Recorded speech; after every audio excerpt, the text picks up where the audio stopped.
Review du tome 8 de Kingdom.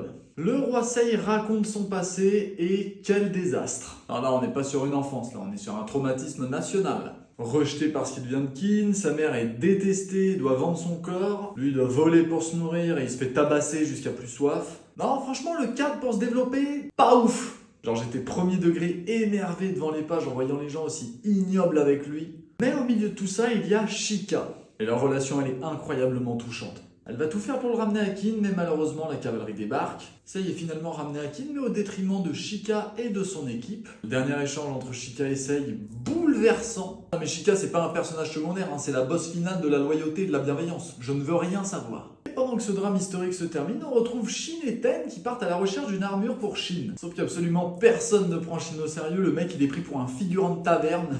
Mais trêve de légèreté, parce que là, la capitale, c'est un peu le chaos. Des clans d'assassins veulent s'en prendre au roi Sei, on apprend que Kyukai fait partie du clan Shiyu, donc un clan d'assassins légendaire. Et forcément, ça tourne mal. Shin affronte les membres du clan Kensen, Kyukai se fait un autre clan à la vitesse de la lumière, et le tome se termine sur les retrouvailles. Petit regard, petit coup d'épée entre potes, Shin et Sei sont réunis. On verra dans le tome 9 comment va être gérée la suite de cette attaque. T'as pas masse le temps de respirer dans Kingdom quand même, hein.